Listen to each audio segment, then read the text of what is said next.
নমস্কার, আমি পূজা। আশা করছি আপনারা ভালো আছেন। আমিও ভালো আছি। চলুন আজকে চটজলদি পোলাও আর আলুর দমের রেসিপি শেয়ার করি। সঙ্গে একটু গল্প করব, কিন্তু জানেন তো আমার গল্প করতে খুব ভালো লাগে। 3 চামচ তেল, সাদা তেল আপনারা যেরকম তার মধ্যে আমি 1.5 চামচ ঘি দিয়েছি। আপনারা চাইলে আরো বেশি দিতে পারেন। গরম মশলাগুলো একটু থেতো করে দেই, কারণ গোটা গরম মশলাগুলো দাঁতে পড়লে আমার এরকম হয়, মানে চালে পাথর আর গোটা গরম মশলা এটাও একদম পছন্দ করে না, তাই জন্য একটু থেতো করে ফোড়ন দিই। আপনারা চাইলে গোটাও দিতে পারেন। সঙ্গে গোটা শুকনো লঙ্কা আর তেজপাতা।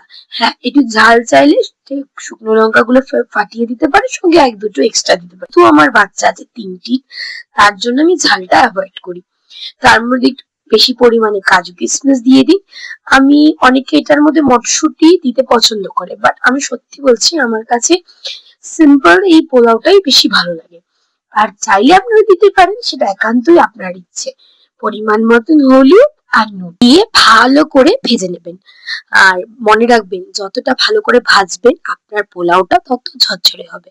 জলের পরিমাপটা খুব ইম্পর্টেন্ট পোলাও বা ঝুনো খিচুড়িতে। আমি যতদূর জানি অনেকে হচ্ছে 1 কাপ চালে 2 কাপ জল দেয়, কিন্তু আমি সত্যি বলছি আমি আমার আন্দাজ মতন দিই। প্রথমে কম দিই, তারপর আবার দিই। আর যতটা দেওয়ার দরকার একটু আন্দাজ মতন আন্দাজেই দিই।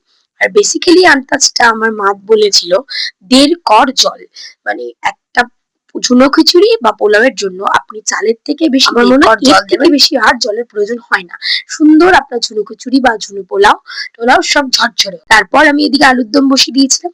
চলুন এবার একটু গল্প করা যাক। বিয়ে যখন হয়েছিল তখন অনেকটাই ছোট ছিলাম, বলতে পারেন কাদা মাটির মতো। ধীরে ধীরে মূর্তিতে পরিণত হয়েছি।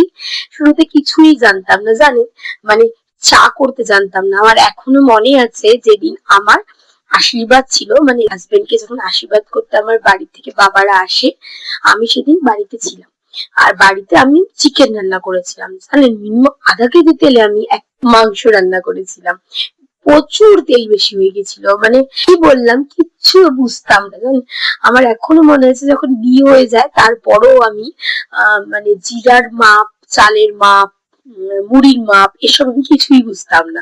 আমি আন্দাজ মতন আমার শ্বশুরকে বলতাম যেটা হয় সেটা দিয়ে দাও। দেখুন ধীরে ধীরে এখন একটা গৃহিণীতে পরিণত হয়েছি। আগে একটা জিনিস খুব শুনতাম লোকের কাছ থেকে, কথা শুনতাম। এখন যেটা শুনতে হয় না, আর শুনতেও পারি না, জানেন। আগে যেরকম চুপ করে শুনে নিতাম, এখন না মুখ দিয়ে কথা বেরিয়ে যায়। কিন্তু যেটা 4টে কথা শোনায়, মা মূর্তি হয়ে গেছি বলে তখন কাদা ছিলাম তাই কিনা জানি না, বাট এখন সত্যি আমি জিনিসটা অনুভব করেছি। এখন কথা শুনতে না খুব মানে প্রবলেম হয়। যারা কথা শোনায় তাদের থেকে দূরে থাকি। আর যারা কথা মানে শুনিয়ে চলে যাবে এরকম হতেই পারে না। দুটো কথা মুখ দিয়ে বেরিয়ে যায়, খারাপ লাগে বাট বেরিয়ে যায়। এই দেখুন, কথা বলতে বলতে আমার আলুর দম আর পোলাও রেডি। আমার মতো যারা আছেন কথা শুনতে পারেন না, একটা কমেন্ট করবেন প্লিজ।